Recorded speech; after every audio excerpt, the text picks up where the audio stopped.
കാരുണ്യവാനായ നാഥൻ നമ്മയെല്ലാം അനുഗ്രഹിക്കുമാറാവട്ടെ. വിശുദ്ധ റമദാനിനെ യാത്രയാക്കി നമ്മൾ സാധാരണ ജീവിതത്തിലേക്ക് പ്രവേശിച്ചിരിക്കുകയാണ്. അള്ളാഹുവിൻ്റെ അതിഥിയായി വന്ന പരിശുദ്ധ റമദാൻ പടിയിറങ്ങിയിട്ട് ദിവസങ്ങൾ പിന്നിട്ടിരിക്കുന്നു. പല പള്ളികളിലെയും തിരക്കുകളും രാത്രികാല പ്രാർത്ഥനകളുമൊക്കെ പതിയെ കെട്ടടങ്ങി തുടങ്ങി. ഈദുൽ ഫിത്തറിന് ശേഷമുള്ള ആദ്യത്തെ വെള്ളിയാഴ്ചയിലാണ് നമ്മൾ അള്ളാഹുവിൻ്റെ ഭവനങ്ങളിൽ ഒരുമിച്ച് കൂടിയിരിക്കുന്നത്. ഒരു കർഷകൻ തൻ്റെ പാടത്ത് വിത്ത് വിതച്ച് വെള്ളമൊഴിച്ച് വളം കൊടുത്ത് കഠിനാധ്വാനം ചെയ്യുന്നത് ആ വിളവ് നശിച്ചു പോകണം എന്ന് ആഗ്രഹിച്ചുകൊണ്ടല്ല, നശിച്ചു പോകാൻ വേണ്ടിയിട്ടല്ല, മാസങ്ങൾക്ക് ശേഷം അത് കൊയ്തെടുക്കാനും അതിൽ നിന്ന് നല്ല വിളവ് ലഭിക്കാനും വേണ്ടിയിട്ടാണ്. എന്നതുപോലെ വിശുദ്ധ റമദാനിലൂടെ നമ്മൾ വിതച്ച വിത്തുകൾ, അതിലൂടെ നമ്മൾ നേടിയെടുത്ത തഖ്വയും ക്ഷമയും അച്ചടക്കവുമൊക്കെ വരും മാസങ്ങളിൽ നമ്മുടെ ജീവിതത്തിൽ കൊയ്തെടുക്കാൻ നമുക്ക് സാധിക്കണം.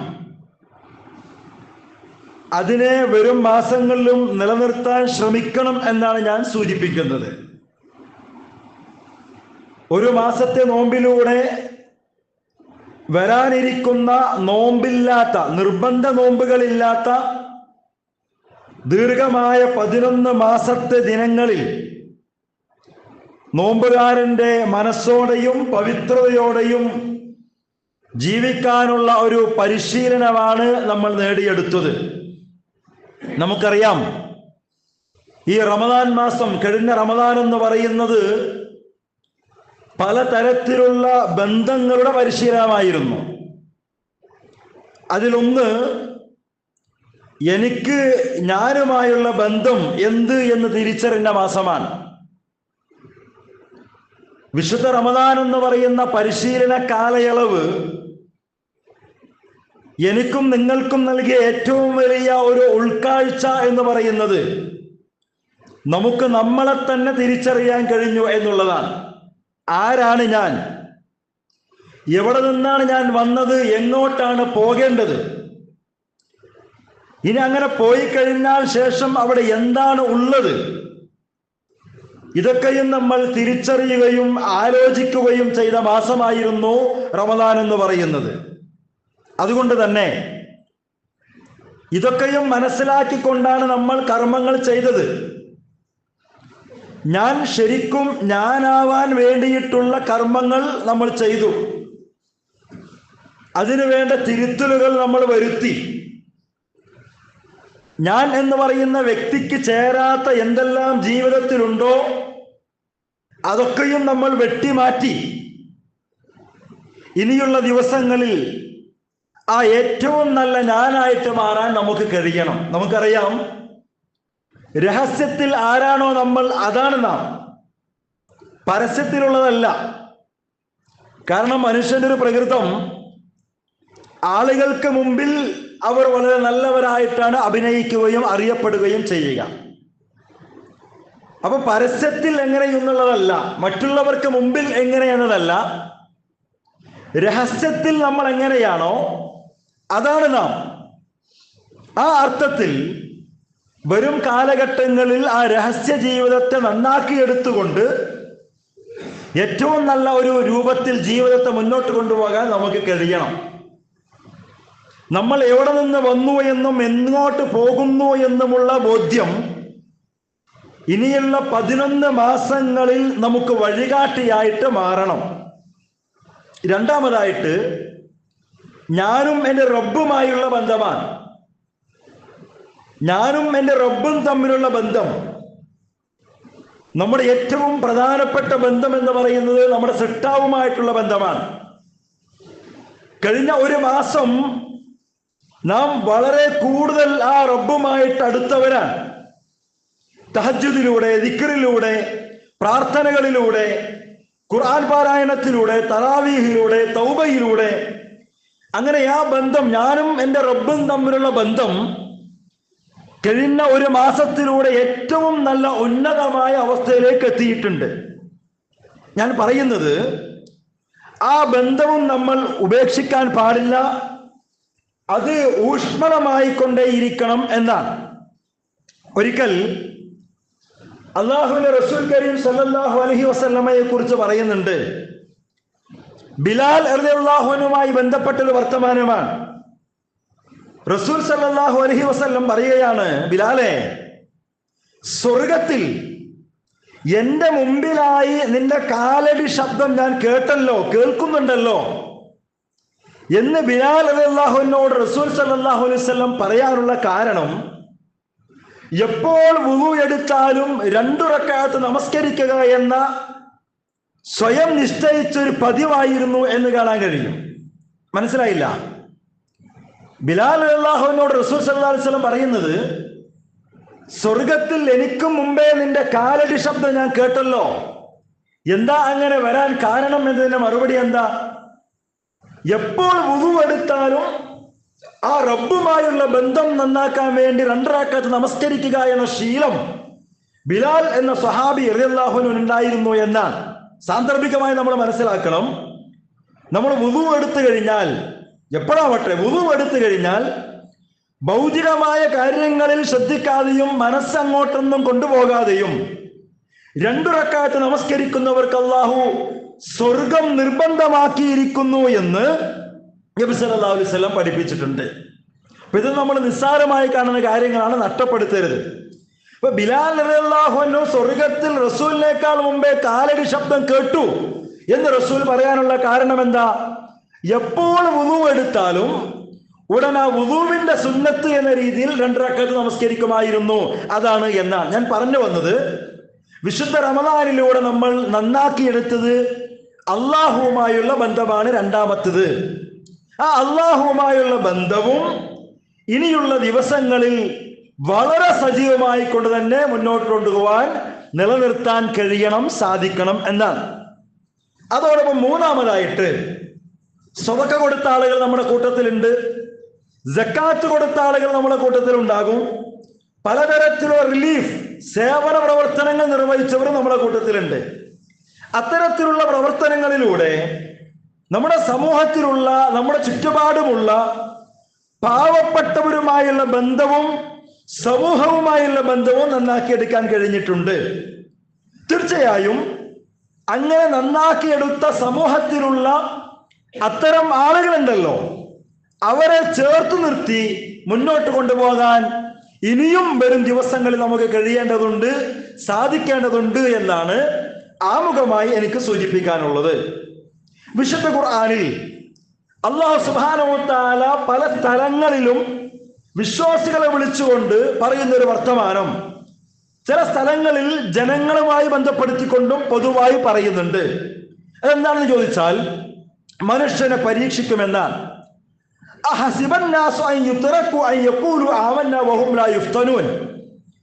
നിങ്ങൾ വിശ്വസിച്ചിരിക്കുന്നു എന്ന് പറയുന്നതോടുകൂടി നിങ്ങളെ വെറുതെ അങ്ങോട്ട് വിടും, നിങ്ങളെ പരീക്ഷിക്കില്ല എന്ന് നിങ്ങൾ ആരെങ്കിലും ധരിച്ചു വെച്ചിട്ടുണ്ടോ?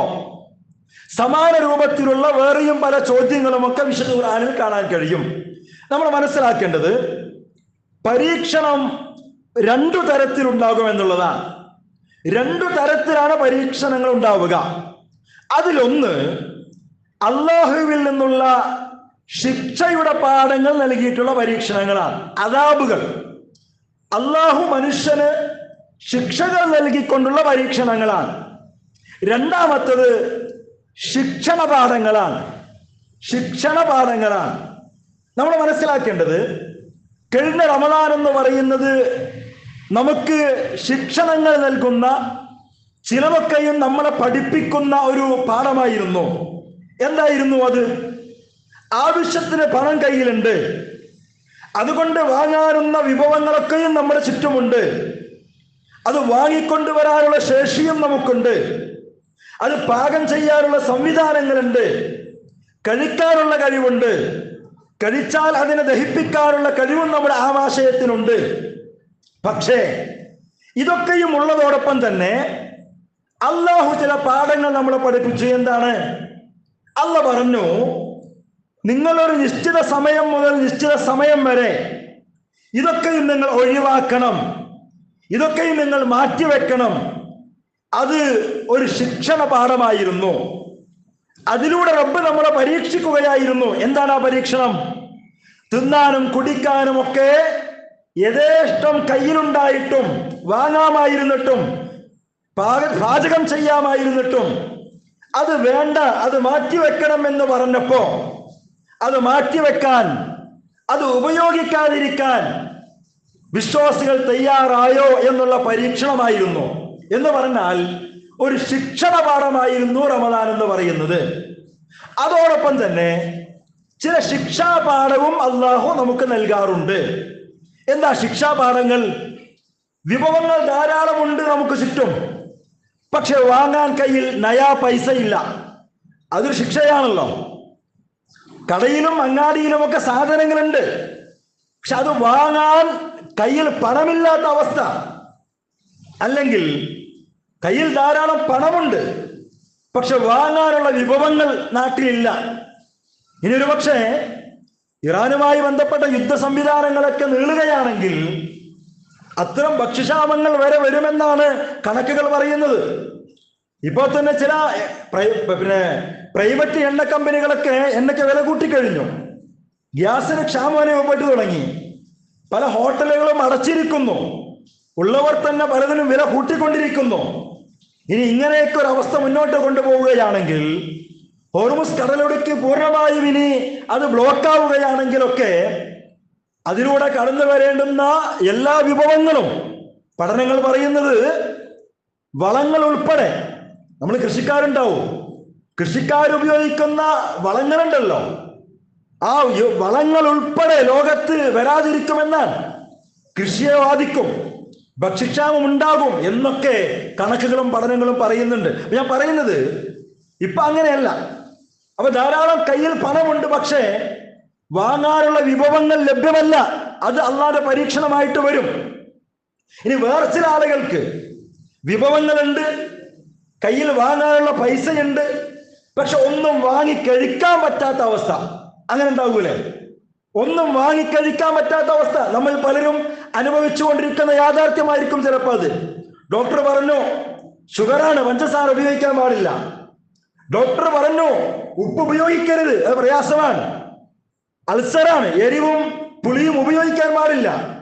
എണ്ണയും ഒഴുക്കും കരിച്ചതും പൊരിച്ചതും ഉപയോഗിക്കരുത്. അരിഭക്ഷണങ്ങൾ ഉപയോഗിക്കേണ്ടതില്ല. ഇങ്ങനെയൊക്കെ അനുഭവിക്കുന്നവരും നമ്മുടെ കൂട്ടത്തിലില്ലേ? ഇതിനപ്പുറവും സംഭവിക്കാം. എല്ലാം കയ്യിലുണ്ട്, വിശപ്പുണ്ട്, ദാഹമുണ്ട്, പക്ഷെ കഴിക്കാനും കുടിക്കാനും കഴിയുന്നില്ല.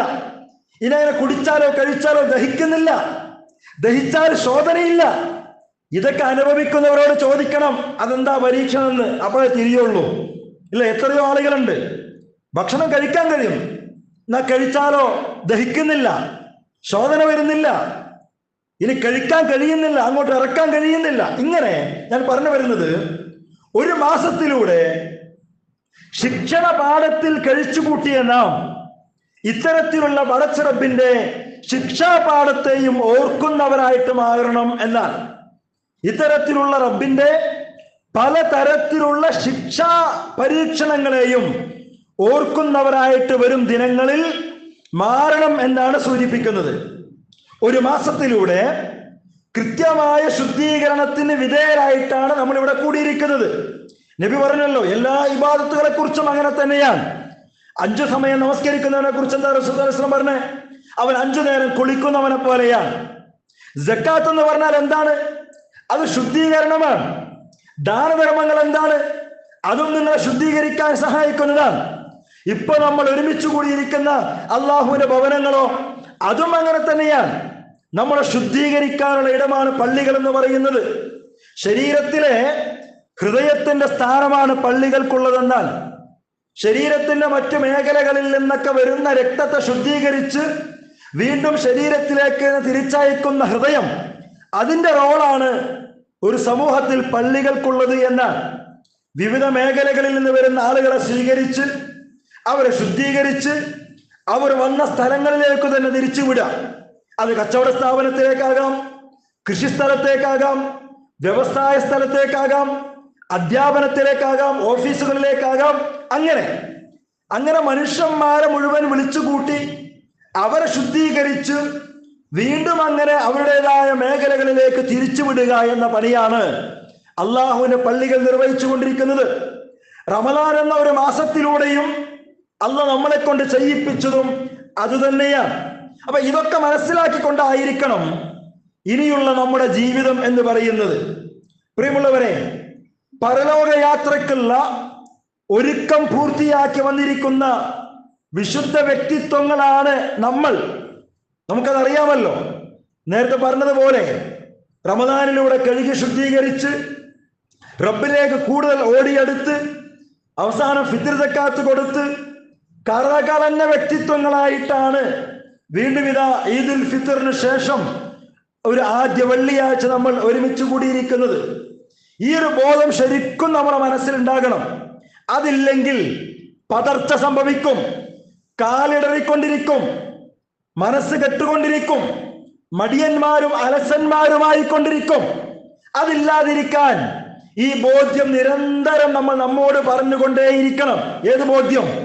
നിരന്തരമായി ഒരു മാസത്തിലൂടെ കഴുകി വൃത്തിയാക്കിയിട്ടാണ് വീണ്ടും ഓരോ വഖത്തിലും പള്ളിയിൽ, ഓരോ ആഴ്ചയും വെള്ളിയാഴ്ചക്ക് വീണ്ടും പള്ളിയിൽ എന്നെ റബ്ബ് എത്തിക്കുന്നത് എന്ന് നമ്മൾ സ്വന്തത്തോട് ഇങ്ങനെ പറഞ്ഞുകൊണ്ടേയിരിക്കണം. പടച്ച റബ്ബിനെ മരണാനന്തര ജീവിതത്തിൽ പടച്ച റബ്ബിനെ കണ്ടുമുട്ടുമ്പോ നൽകാനുള്ള പൊതിക്കെട്ടുകളുമായി ഒരുങ്ങിയിരിക്കുന്ന സദസ്സാണ് എന്റെ മുമ്പിലുള്ളത്. സ്വർഗത്തിലേക്ക് ആനയിക്കപ്പെടുന്ന ഭാഗ്യവാന്മാരുടെ സദസ്സാണിത്. ഇതൊക്കെ നമ്മൾ മനസ്സിലാക്കണം. സ്വർഗത്തിന്റെ വാതിലുകൾ തുറന്നു വെച്ച് അല്ലാഹു സുബ്ഹാനഹു വ തആലയും മാലാഖമാരും നമ്മളെ കാത്തിരിക്കുകയാണ്. ഇതെന്റെ വർത്തമാനമല്ല. വസീഖല്ലദീന തഖവ റബ്ബഹും ഇലൽ ജന്നത്തി സുമറാ ഹത്താ ഇദാ ജാഊഹാ വഫുതിഹത് അബ്വാബുഹാ വഖാല ലഹും ഖസനതുഹാ സലാമുൻ അലൈക്കും തിബ്തും ഫദ്ഖുലുഹാ ഖാലിദീൻ. റബ്ബിനെ സൂക്ഷിച്ച് നന്മകൾ ചെയ്ത് അങ്ങനെ വന്നിട്ടുള്ള ആളുകൾ അവരെ സ്വർഗത്തിലേക്ക് അങ്ങനെ കൂട്ടം കൂട്ടമായിട്ട് നയിക്കപ്പെടും. അങ്ങനെ സ്വർഗവാതിലിന്റെ അടുക്കെത്തുമ്പോ അതിന്റെ കാവൽക്കാരായ മലക്കുകൾ പറയുമത്രേ, നിങ്ങൾ ആ സ്വർഗത്തിലേക്ക് പ്രവേശിച്ചു കൊള്ളുക, നിങ്ങൾക്ക് സലാം എന്നൊക്കെ പറഞ്ഞുകൊണ്ട് ആ സ്വർഗത്തിലേക്ക് ഈ വിശ്വാസികളായ ശുദ്ധീകരണം നേടിയ ആളുകളെ കടത്തിവിടുന്ന രംഗങ്ങളൊക്കെ ഖുർആൻ വിശദീകരിക്കുന്നുണ്ട്. സൂറ കാഫിലും അത്തരം ഒരു രംഗമുണ്ട്. ഭക്തിയുള്ള ആളുകൾക്ക്, തഖ്വയുള്ള ആളുകൾക്ക് അകലത്തല്ലാത്ത വിധം അല്ലാഹു ഇതാ സ്വർഗത്തെ കൊണ്ടുവന്ന് നിർത്തിയിരിക്കുകയാണ്. അങ്ങനെ അല്ലാഹുവും മലക്കുകളും ഒക്കെ പറയുമത്രേ, നിങ്ങൾക്ക് വേണ്ടി ഒരുക്കപ്പെട്ടിരിക്കുന്ന വാഗ്ദാനം നൽകിയ സ്വർഗമാണ്, അതിലേക്ക് നിങ്ങൾ കടന്നുകൊള്ളുക എന്നൊക്കെ പറയുന്ന ചില രംഗങ്ങളൊക്കെ ഖുർആൻ വിശദീകരിക്കുന്നുണ്ട്. ഞാൻ പറയുന്നത് പക്ഷേ പ്രിയമുള്ളവരെ, നമ്മൾ മനസ്സിലാക്കേണ്ടത് ആ കർമ്മഫലങ്ങൾ അനുഭവിക്കാൻ അള്ളാഹു തിരഞ്ഞെടുത്തവർ എന്ന നിലക്ക് ഇനിയുള്ള ജീവിതവും അങ്ങനെ തന്നെ പരിശുദ്ധമാകണം എന്നാണ് ഞാൻ വീണ്ടും വീണ്ടും പറഞ്ഞു വരുന്നത്. ഒഴിവാക്കിയതെല്ലാം ഒഴിവാക്കാൻ, ചെയ്തു തുടങ്ങിയ നന്മകൾ തുടർത്താൻ നമുക്ക് കഴിയണം. കഴിഞ്ഞ മാസത്തിൽ അള്ളാഹു നമ്മളെ ബോധ്യപ്പെടുത്തിയ കുറെ കാര്യങ്ങളുണ്ട്. ചിലതൊക്കെ എനിക്ക് ചെയ്യാൻ പറ്റും, ചിലതെനിക്ക് വേണ്ടെന്ന് വെക്കാനൊക്കെ പറ്റും. അങ്ങനെ ഉണ്ടല്ലോ. അങ്ങനെ ഒഴിവാക്കിയതൊക്കെയും നമ്മൾ ഒഴിവാക്കുക. ചെയ്തു തുടങ്ങിയ നന്മകളൊക്കെയും ഇനിയും തുടർത്തുകയും ചെയ്യണം. അള്ളാഹുവിന്റെ ഹബീബ് സല്ലല്ലാഹു അലൈഹി വസല്ലം പറഞ്ഞല്ലോ, ലാ തകൂനു ഇമ്മാ, നിങ്ങൾ കൂടെക്കൂടികളാകാൻ പാടില്ല, കൂടെക്കൂടികളാകാൻ പാടില്ല. അപ്പൊ ചോദിച്ചു, ആരാണ് കൂടെക്കൂടികൾ? കൂടെക്കൂടികൾ എന്ന് പറഞ്ഞാൽ ആരാണ് എന്ന് ചോദിച്ചപ്പോ നബി സല്ലല്ലാഹു അലൈഹി വസല്ലം മറുപടി കൊടുത്തു,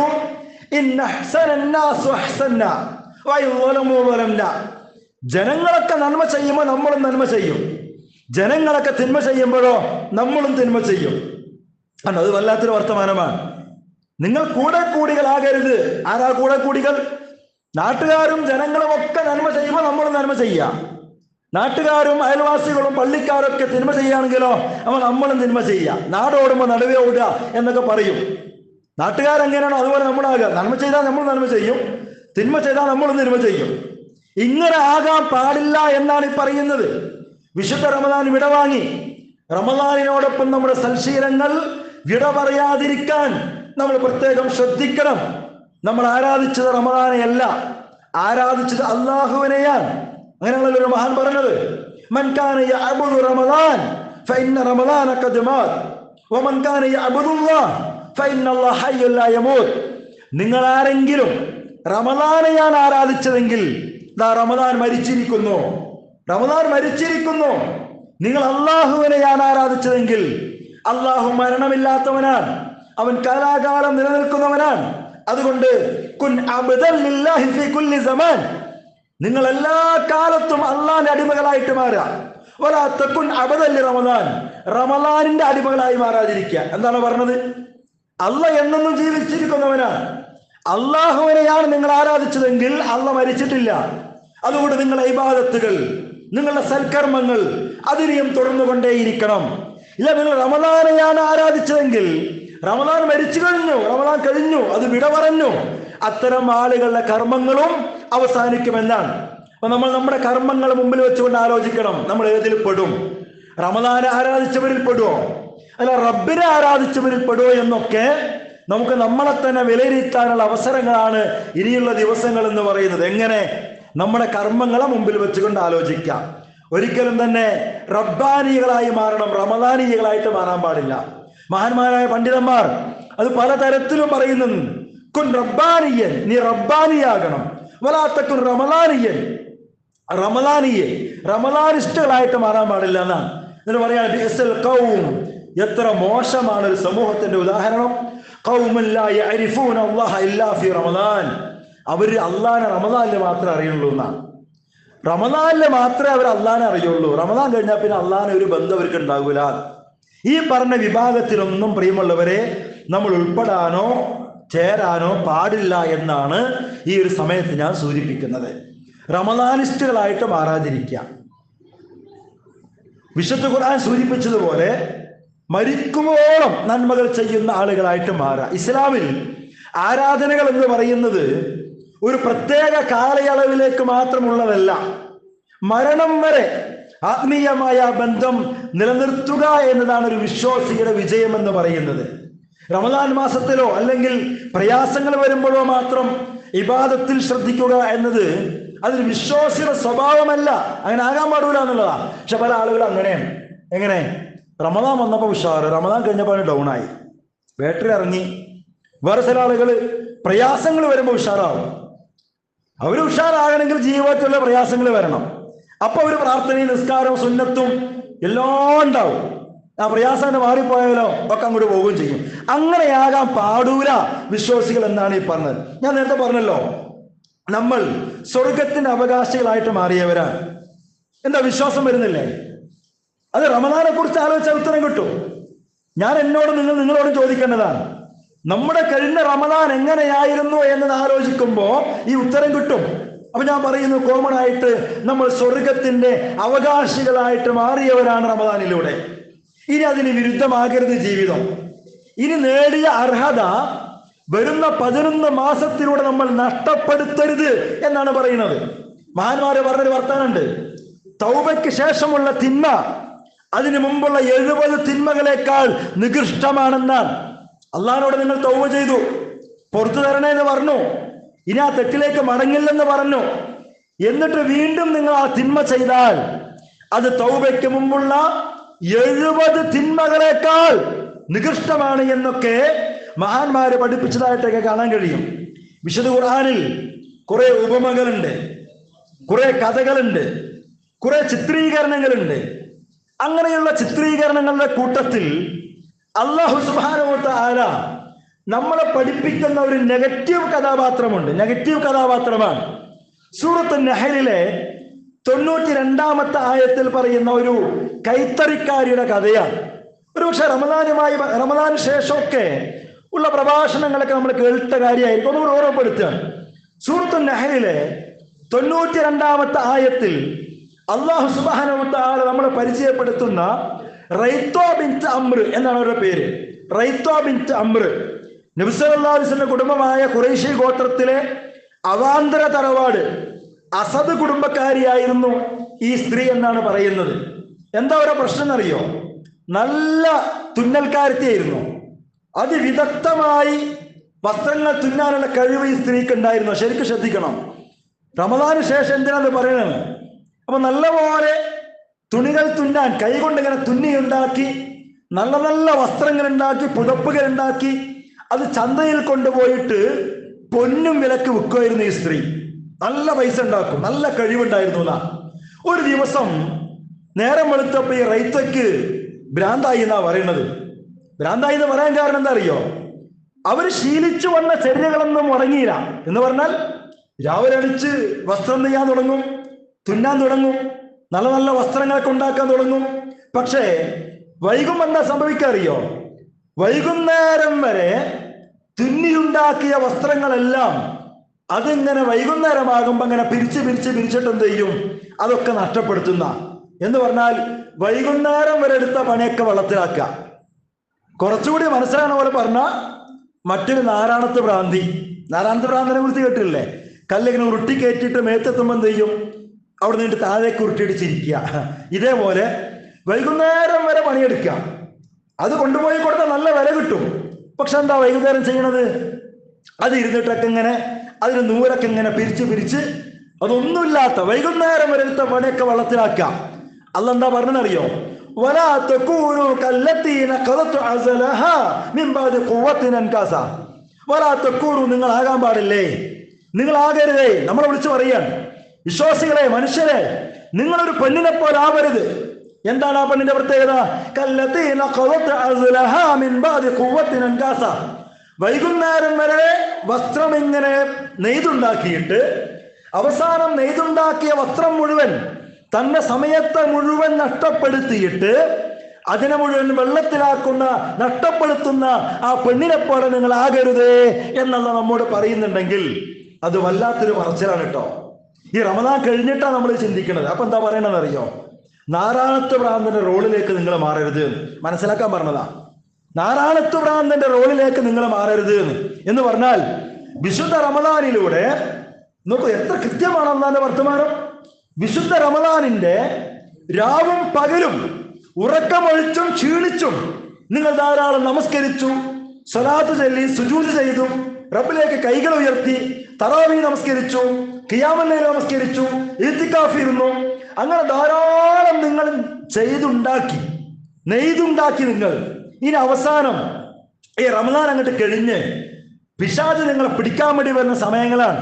ആ ദിവസങ്ങളിൽ ആ പെണ്ണ് ചെയ്തതുപോലെ ഇതൊക്കെ ഇങ്ങനെ നഷ്ടപ്പെടുത്തി അവസാനം ഒന്നുമില്ലാത്തൊരവസ്ഥയിലേക്ക് നിങ്ങൾ മാറരുത് എന്നാണ് ഈ ഉദാഹരണത്തിലൂടെ അള്ളാഹു നമ്മോട് നൽകുന്ന താക്കീത്. ഇത് ശരിക്കും നമ്മുടെ മനസ്സിൽ വെക്കണം എന്നാണ് ഞാൻ സൂചിപ്പിക്കുന്നത്. മഹാന്മാര് പറഞ്ഞിട്ടുണ്ട്, ഷഅബാനേക്കാൾ നല്ല ശവ്വാലുള്ളവൻ അനുഗ്രഹീതനാണ്. എങ്ങനെ?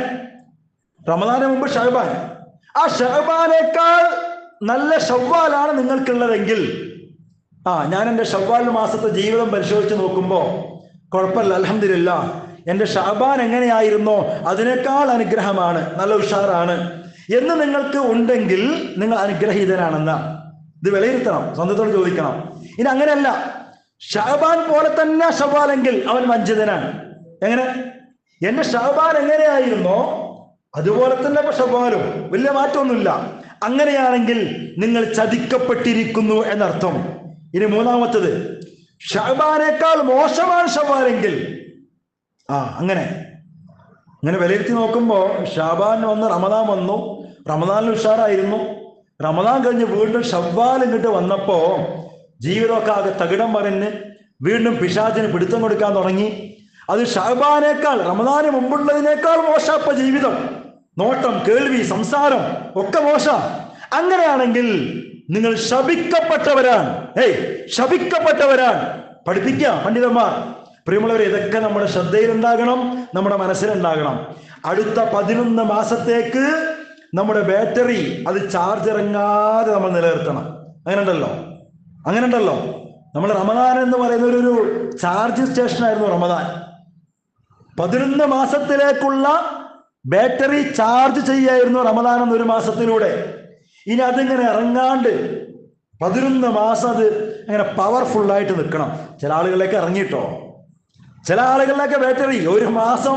നിങ്ങൾ ആ രംഗാലോചിച്ചൊക്കെ, നിങ്ങൾ മൊബൈൽ ഫോൺ കൊണ്ടുപോയിട്ട് രാത്രി കുത്തിവെച്ച്, പുതിയ ഫോൺ മേടിച്ച് രാത്രി കൊണ്ടുപോയി കുത്തിവെച്ച് 10 മണിക്കൂർ കുത്തണമെന്ന് കടക്കാരൻ പറഞ്ഞ്, അങ്ങനെ 10 മണിക്കൂർ കുത്തി നേരം വെളുക്കുമ്പോൾ ഫുള്ള് കാണിക്കുന്ന ചാർജ്. പക്ഷെ കുറച്ച് കഴിഞ്ഞ് നോക്കുമ്പോൾ പറ്റ ഡൗൺ ആയിരുന്നെങ്കിൽ നമ്മളെ ഒരു മാനസികാവസ്ഥ എന്തായിരിക്കും? എന്തായിരിക്കും? നിങ്ങൾ ആലോചിച്ച് നോക്കൂ. പല ആളുകൾക്കും ഇതാ സംഭവിച്ചത്. റമദാൻ എന്ന ഒരു മാസത്തിലൂടെ നിരന്തര രാവും പകലും കുത്തി കുത്തി ചാർജ് കയറ്റി നമ്മൾ വിശ്വാസം നമ്മൾ ചാർജ് ഉള്ളതാക്കി മാറ്റി. പക്ഷേ ചില ആളുകളിലേക്ക് അത് ശവ്വാൽ 1 ഇറങ്ങിയിരിക്കണ്. ആ പെരുന്നാൾ നിസ്കാരം ഖുതുബയും കഴിഞ്ഞപ്പോൾ തന്നെ ജമാഅത്തായിട്ട് സിനിമയ്ക്ക് പോയിരുന്നു, കുടുംബസമേതം അല്ലേ?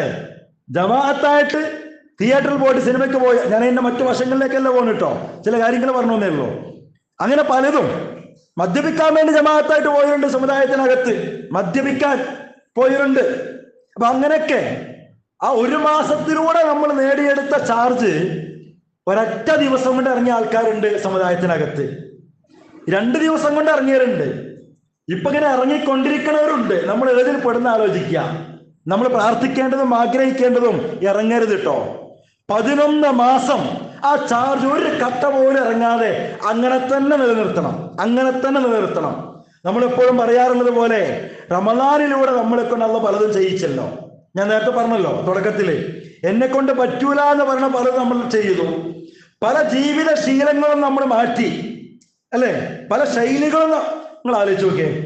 രാവിലെ 3 മണിക്കോ 4 മണിക്കോ വെച്ചാൽ ഭക്ഷണം കഴിക്കണ ശീലം നമുക്കുണ്ടോ? സാധാരണഗതിയിൽ രാവിലെ 4 മണിക്കോ 3:30ക്കൊക്കെ എണിച്ചിട്ട് ചോറുണ്ണ ശീലം നമുക്കുണ്ടോ? നാസ്ത കഴിക്കുന്ന ശീലം ഉണ്ടോ? ഇല്ലല്ലോ. പക്ഷെ ഒരു ശീലം നമ്മൾ ഉണ്ടാക്കിയെടുത്തു. അതിന് ചില ശീലങ്ങളൊക്കെ നമ്മളെ കൊണ്ട് പറ്റും എന്നുള്ള ബോധ്യപ്പെടുത്തിയതാ. ഇനി ഞാൻ പറയുന്നത്, ചില ഇങ്ങനെ നമ്മൾ ശീലിച്ചെടുത്ത ചില ശീലങ്ങൾ, അത് വരും ദിവസങ്ങളിൽ ബോധപൂർവം ചില ടാർഗറ്റുകൾ നമ്മൾ ഉണ്ടാക്കണം. ചില കാര്യങ്ങൾ അക്കമിട്ടുകൊണ്ട് നിങ്ങൾ ശ്രദ്ധയിൽപ്പെടുത്താൻ ഉദ്ദേശിക്കുകയാണ്. ഇനിയുള്ള ദിവസങ്ങളിൽ ചില കാര്യങ്ങൾ നമ്മളിങ്ങനെ കൃത്യമായൊരു ടാർഗറ്റ് നമുക്കുണ്ടാകണം. അതിലൊന്നെന്താണെന്നറിയോ? വിശുദ്ധ റമദാനിൽ നമ്മൾ ശീലിച്ചെടുത്ത കൃത്യവും സംഘടിതവുമായ നമസ്കാരം എന്ന് പറഞ്ഞാൽ ജമാഅത്ത് നമസ്കാരം, അത് ഉപേക്ഷിക്കാൻ പാടില്ല എന്നാണ്. റമദാനിൽ നമ്മൾ എങ്ങനെയായിരുന്നു? എവിടെ പോയപ്പോഴും എത്ര തിരക്കിലായപ്പോഴും ജമാഅത്ത് നമ്മൾ പള്ളിയിലെ ഓടി എത്തിയിട്ടുണ്ട്. ഇനി ബൈക്കിൽ പോകുകയാണ്, വണ്ടിയിൽ പോകുകയാണ്, ജമാഅത്ത് നമസ്കാര സമയമായപ്പോൾ റോഡ് സൈഡിൽ വണ്ടി നിർത്തി നമ്മൾ ഏതൊക്കെ പള്ളിയിൽ കയറിയിട്ടുണ്ട്, ഇല്ലേ? അപ്പോ ആ നമ്മൾ ശീലിച്ച ജമാഅത്ത് നമസ്കാരം ഉണ്ടല്ലോ, അത് വരും ദിനങ്ങളിൽ നിലനിർത്തുമെന്ന് നമ്മൾ ഉറപ്പിക്കണം. പ്രത്യേകിച്ചും സുബ്ഹി നമസ്കാരത്തിന് നിഷ്ഠ, അത് പ്രധാനം കേട്ടോ. സുബ്ഹിന്റെ ജമാഅത്ത്, അത് വേറെ ഖുതുബ പറയാറുണ്ട്, ഞാൻ പറയും. ഇപ്പൊ പറയുന്നത് സുബ്ഹിന്റെ ജമാഅത്ത് പ്രത്യേകിച്ചും ഇപ്പൊ റമദാൻ അല്ലല്ലോ എന്നത് സുബ്ഹിന്റെ സമയത്ത് ഉറങ്ങാനോ പള്ളിയിലേക്ക് വരുന്നത് ഉപേക്ഷിക്കാനോ ഉള്ള ഒരു ഉദറല്ല, ഒരു കാരണമല്ല. നമ്മൾ ഗൗരവത്തിലെടുക്കണം. നമ്മുടെ പ്രഭാതം തുടങ്ങേണ്ടത് പള്ളിയിൽ നിന്നാകണം. ഈ ഇരിക്കുന്ന നമ്മിൽ ആർക്കും വരാൻ തടസ്സമില്ലാത്ത സമയം സുബ്ഹി എന്ന് പറഞ്ഞാൽ, ളുഹറിന് തടസ്സം ഉണ്ടാവും, സ്കൂളുണ്ടാവും, കോളേജ് ഉണ്ടാവും, ജോലി ഉണ്ടാകും, കമ്പനിയിലായിരിക്കും, അല്ലെ, കടയിലായിരിക്കും, ചിലപ്പോൾ അടുത്ത പള്ളി ഉണ്ടായിന്ന് വരില്ല, ഒക്കെ അങ്ങനെ ഉണ്ടാവും.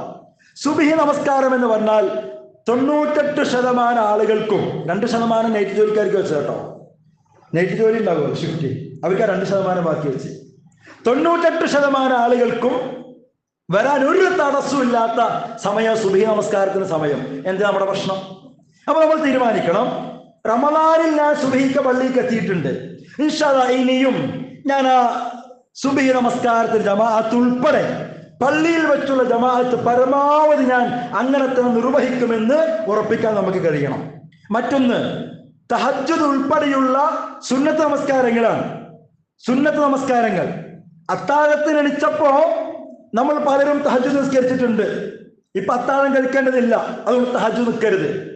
ചുരുങ്ങിയത് ആഴ്ചയിൽ 2 ദിവസമെങ്കിലും, 2 ദിവസം നമ്മൾ തീരുമാനിക്കണം. ഇതൊരു ടാർജറ്റാണ്. ഇത് ആഴ്ചയിൽ നമ്മൾ ആലോചിക്കുകയും വേണം. ഓരോ ആഴ്ച, ഓരോ വെള്ളിയാഴ്ചയും നിങ്ങൾ വൈകുന്നേരം ഇങ്ങനെ ആലോചിക്കണം, കഴിഞ്ഞ ഒരാഴ്ച ഈ പറഞ്ഞ കാര്യങ്ങളൊക്കെ ഞാൻ എങ്ങനെയായിരുന്നു എന്ന് ആലോചിക്കണം, മനസ്സിൽ എഴുതി വെക്കാം. 1 ജമാഅത്ത് നമസ്കാരം, 2 ആഴ്ചയിൽ 2 ദിവസമെങ്കിലും, തിങ്കൾ വ്യാഴം അല്ലെങ്കിൽ വ്യാഴം വെള്ളി 2 ദിവസമെങ്കിലും തഹജ്ജുദിന് എണിക്കും നമ്മൾ ഉറപ്പിക്കുക. 2 ദിവസമെങ്കിലും. 30 ദിവസം അത്താഴത്തിന് വേണ്ടി 3 മണിക്കോ 4 മണിക്കോ എഴുന്നേറ്റല്ലേ നമ്മൾ?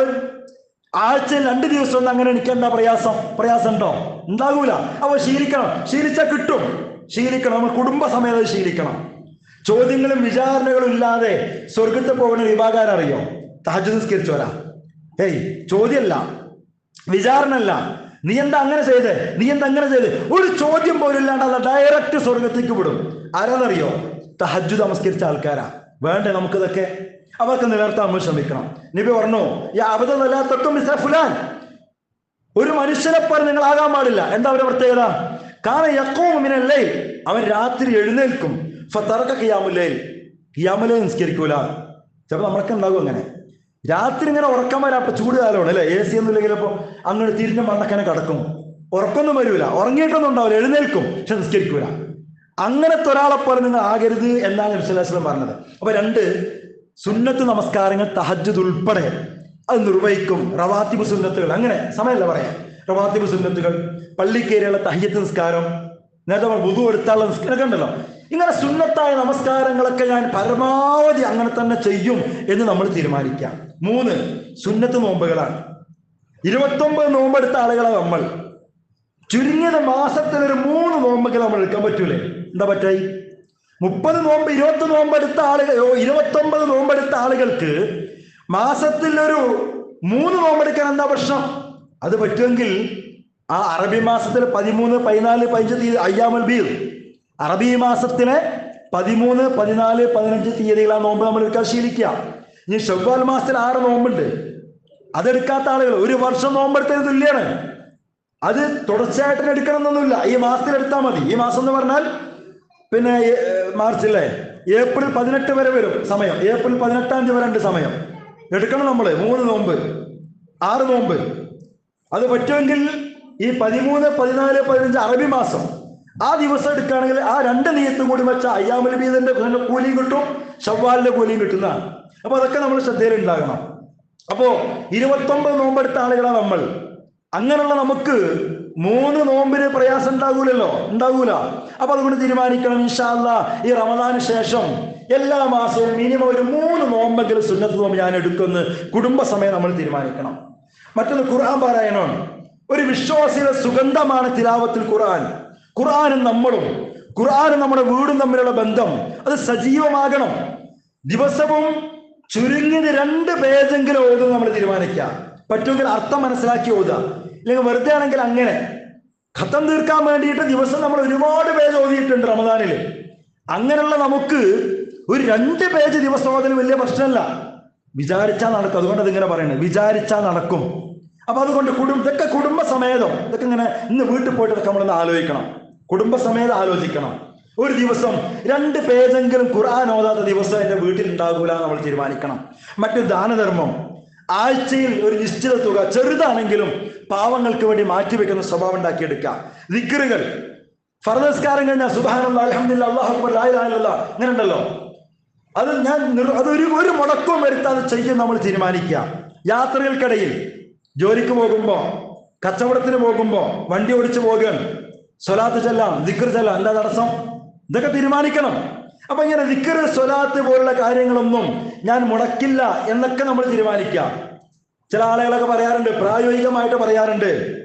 ഇപ്പോ നമുക്ക് തീരുമാനിക്കാവുന്ന ഒരു ഉദാഹരണം പറഞ്ഞു തരാണ്. ഇപ്പൊ നമ്മൾ വാച്ച് നോക്കുകയാണ്, വാച്ച് ഇങ്ങനെ ഇടയ്ക്കിടയ്ക്ക് നോക്കുമല്ലോ. അപ്പൊ നമ്മൾ തീരുമാനിക്കുക, ഞാൻ വാച്ചിലേക്ക് നോക്കുമ്പോഴൊക്കെയും ഒരു 3 തവണ അസ്തഗ്ഫിറുല്ലാഹ് പറയും. തീരുമാനിച്ചൂടെ? ഞാൻ എപ്പോഴൊക്കെ വാച്ചിലേക്ക് നോക്കുമ്പോ, പിന്നെ ക്ലോക്കിലേക്ക് നോക്കുമ്പോൾ അപ്പോഴൊക്കെ ബോധപൂർവം ഒരു അൽഹംദുലില്ലാഹ് 3 പ്രാവശ്യം പറയും. എത്ര പുണ്യം നേടിയെടുക്കാൻ കഴിയും? ഞാൻ എപ്പോഴൊക്കെ എൻ്റെ മൊബൈൽ തുറക്കും അപ്പോഴൊക്കെ ഒരു 5 പ്രാവശ്യം അസ്തഗ്ഫിറുല്ലാഹ് എന്ന് പറയും. തീരുമാനിച്ചൂടെ? എന്തായാലും തടസ്സമുള്ളത്? എന്ത് തടസ്സം അതിനുള്ളത്? തടസ്സമൊന്നുമില്ല, തീരുമാനിക്കാനേ ഉള്ളൂ. അപ്പൊ ഇന്ന് മുതൽ അതൊക്കെ ഒരു ശീലമാക്കി മാറ്റാൻ ശ്രമിക്കുക എന്ന ചില പ്രാക്ടിക്കൽ രീതികളാണ് നിങ്ങളുടെ ഞാൻ പരിചയപ്പെടുത്തുന്നത്. അതുപോലെ നാവിനെ സൂക്ഷിക്കുക, കുടുംബബന്ധങ്ങൾ നന്നാക്കുക. പെരുന്നാളിലൂടെ നമ്മൾ ഒരുപാട് ബന്ധങ്ങൾ നന്നാക്കി. പിണക്കത്തിലുണ്ടായിരുന്ന പലരും ഒന്നിച്ചു. അൽഹംദുലില്ലാഹ്, ഇനി അത് തുടർന്ന് കൊണ്ട് മുന്നോട്ട് പോകണം. ഫോൺ വിളിയിലൂടെയെങ്കിലും ബന്ധങ്ങളൊക്കെ എന്ത് ചെയ്യണം, നിലനിർത്താൻ കഴിയണം. ഇതൊക്കെ നമ്മൾ ശ്രദ്ധയിലുണ്ടാകണം. പ്രിയമുള്ളവരെ, ഒരുപാട് ചെയ്യുക എന്നതല്ല, ചെയ്യുന്നത് കുറച്ചാണെങ്കിലും ചെറുതാണെങ്കിലും അത് സ്ഥിരമായിട്ട് ചെയ്യുക എന്നതാണ് പ്രധാനം. നബി സല്ലല്ലാഹു അലൈഹി വസല്ലം പറഞ്ഞില്ലേ, അഹബ്ബുൽ അഅമാലി ഇലല്ലാഹ് അദ്വമുഹാ വഇൻ ഖല്ല. അള്ളാഹ്ക്ക് ഏറ്റവും ഇഷ്ടപ്പെട്ട കർമ്മം ഏതാണെന്നറിയോ? എത്ര കുറച്ചാണെങ്കിലും ചെറുതാണെങ്കിലും സ്ഥിരമായി ചെയ്യാന്നുള്ളതാണ്. സ്ഥിരമായി ചെയ്യാന്നുള്ളതാണ്. അപ്പൊ ഇതൊക്കെ നമ്മുടെ ശ്രദ്ധയിൽ ഉണ്ടാകണം. കുറച്ചേ ചെയ്യുന്നതെങ്കിലും അത് സ്ഥിരമായിട്ട് ചെയ്യാം, അത് മുടക്കാതിരിക്കുക. ആ അർത്ഥത്തിലൊക്കെ മുന്നോട്ട് പോകാൻ നമുക്ക് കഴിയണം. നമ്മൾ വിശ്രമിക്കേണ്ടവരല്ല, നമുക്ക് വിശ്രമിക്കാൻ നേരല്ല. നമ്മൾ വിശ്രമിക്കേണ്ടത് നാളെ സ്വർഗത്തിലേക്ക് എത്തിയിട്ടാ. ഒന്ന് കഴിഞ്ഞ ഒന്നിലേക്ക് എന്നുള്ളതാണ്. റമദാൻ കഴിയുന്നതോട് കൂടിയിട്ട് നമ്മൾ വിശ്രമിക്കേണ്ടവരല്ല, പിന്നെ കൂടുതൽ തിരക്കുള്ളവരാകണം ഇബാദത്തുകളെ കൊണ്ട്. ഇമാം മുഹമ്മദ് ബിൻ ഹംബൽ എന്ന് പറയുന്ന മഹാനോടൊക്കെ ഒരു ശിഷ്യൻ ചോദിക്കുന്നുണ്ട്, എപ്പോഴാണ് സമാധാനത്തോടെ വിശ്രമിക്കാൻ സാധിക്കുകയെന്നാണ്. അപ്പൊ അദ്ദേഹം പറഞ്ഞത്, ഒരാളുടെ കാല് സ്വർഗത്തിലേക്ക് എടുത്ത് വെക്കുന്നവർ അവന് വിശ്രമല്ല എന്നാ. അതെ, നമ്മൾ വിശ്രമിക്കേണ്ടത് എവിടെയാ? സ്വർഗത്തിലെത്തിയിട്ടാ. അതുകൊണ്ട് പ്രിയമുള്ളവരെ, ഈ റമദാനിലൂടെ നേടിയെടുത്ത മുഴുവൻ ഊർജവും പവറും കയ്യിൽ പിടിച്ചിട്ട് വിശ്രമമില്ലാതെ ഈ പറഞ്ഞ പോലെ നമുക്ക് അടുത്ത 11 മാസം മുന്നോട്ട് കുതിക്കാൻ കഴിയണം, സാധിക്കണം. പടച്ച റബ്ബ് നമ്മെ അതിന് അനുഗ്രഹിക്കുമാറാവട്ടെ.